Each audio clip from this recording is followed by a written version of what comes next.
Welcome to Jason Chemistry channel. Our next topic is going to be law of definite proportions.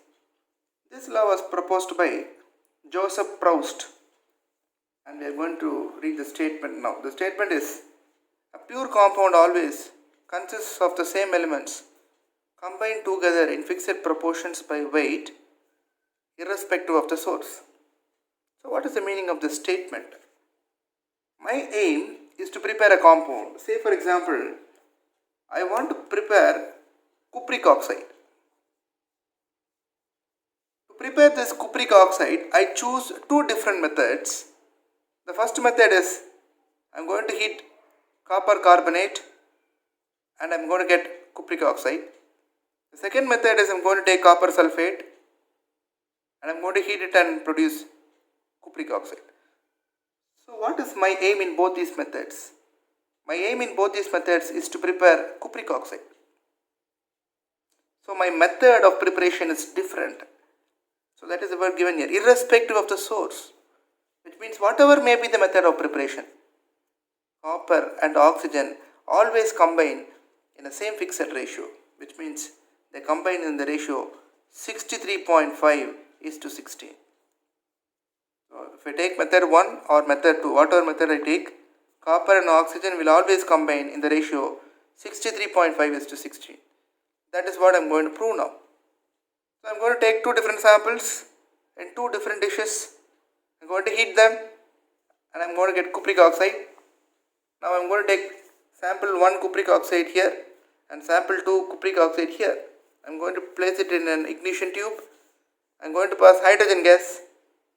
Now in these two containers I have cupric oxide obtained from copper carbonate and cupric oxide obtained from copper sulfate. So this is from method 1 and this is from method 2. Now when I pass hydrogen gas through cupric oxide, what will happen? Cupric oxide reacts with hydrogen, producing copper and water. Right? When you pass hydrogen gas into this cupric oxide reacts with this hydrogen to form water.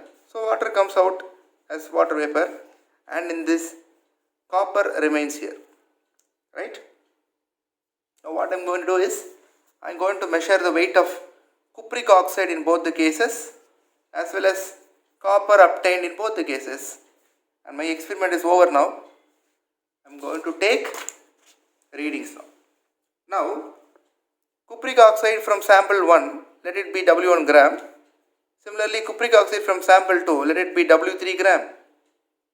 Then I am going to take the weight of copper from sample 1, let it be W2 gram. Now the weight of copper from sample 2, let it be W4 gram. Now what I want is the weight of oxygen, right? If I want the weight of oxygen, when I subtract the weight of cupric oxide and copper, the weight of copper gets subtracted and I get the weight of oxygen. So to get the weight of oxygen, I need to subtract the weight of cupric oxide and copper. So in this case it is W1 minus W2 gram. In this case it is W3 minus W4 gram. Now I want the copper oxygen ratio. Copper ratio is W2, oxygen ratio is W1 minus W2. In this case, copper weight is W4, oxygen weight is W3 minus W4. So here the ratio is W4 is to W3 minus W4. So I am getting the copper oxygen ratio in both the cases. When you see these two values, these values will also be in this ratio 63.5:16. Hence, this law of definite proportions is verified.